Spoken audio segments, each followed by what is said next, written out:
ပဲမင်္ဂလာပါတဒါ football channel ကနေပြီးတော့ပြန်လည်ကြိုဆိုလိုက်ပါတယ်ဒီနေ့တော့ပွဲတွေကလည်းနည်းတယ်အခုလိုအပြင်းပြေကစားလို့ရအောင်ပေါ့နော်ပြီးတော့အခုလိုစိတ်ကြိုက်တွေးလောက်မဲ့ဒီ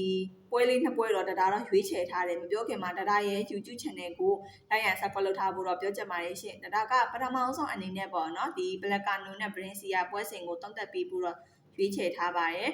ဘရကာနိုရဲ့ချေဆွမ်းတွေကပေါ့ဒီကြနေတာကိုတော့တွေ့ရတယ်နောက်ဆုံး၅ပွဲမှာဆိုရင်လည်းနှစ်ပွဲရှုံးနှစ်ပွဲတည်နေပေါ့နော်ဒီတပွဲတော့နိုင်ထားတယ်ရလက်တွေကတော့မကောင်းနေဘူးရှင်ဗလင်စီယာကလည်းနောက်ဆုံး၅ပွဲမှာနှစ်ပွဲနိုင်နှစ်ပွဲရှုံးနဲ့တပွဲတည်တော့ရထားတယ်ရလက်တွေချေဆွမ်းတွေကတော့ဒီ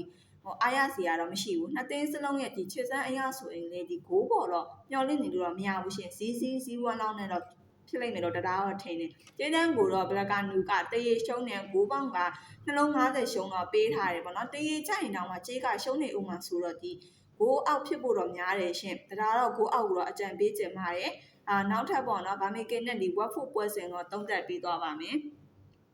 နှစ်သင်းစလုံးကပေါ့နော်ဒီနိုင်ဂိုးတွေများနေတာကိုလည်းတွေ့ရတယ်ဗာမေကင်ရဲ့ဒီပြီးခဲ့တဲ့ဒီ၅ပွဲမှာဆိုရင် 4C 4-1 နဲ့ဒီနိုင်ခဲ့တာ၃ပွဲတော့ရှိတယ်ရှင်ရှုံးပွဲကတော့တပွဲပဲရှိနေသေးတယ်တပွဲစီကို၄ခုလောက်အထိယူနိုင်တာဆိုတော့ခြေစမ်းတွေကတော့မစိုးဘူးတော့ပြောရမယ် Watford က1-1တေနဲ့ရထားတာပေါ့နော်ဒီ၃ပွဲလောက်ရှိတယ်နှစ်ပွဲတော့နိုင်ထားတယ်ရှင်ရှုံးပွဲတော့မရှိခဲ့ဘူးနောက်ဆုံး၅ပွဲမှာဆိုရင်လည်း6-6လောက်ရထားတာကိုတွေ့ရတယ်သူတို့ရဲ့နောက်ဆုံးတွေ့ဆုံခဲ့တဲ့ဒီ9ချိန်မှာဆိုရင် Watford ကမရှုံးနေသေးဘူးပေါ့နော်ဒီ Watford ရဲ့ရမှတ်က24မှတ်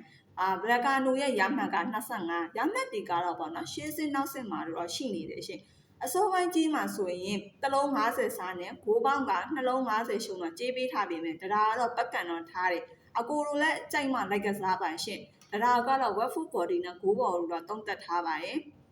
ဒီနေ့ကတော့ဒီလောက်ပါပဲရှင်နောက်ရက်တွေမှာလည်းတုံးသက်ချက်ကောင်းနေနဲ့ပြန်လာခဲ့ပါအောင်မယ်ရှင်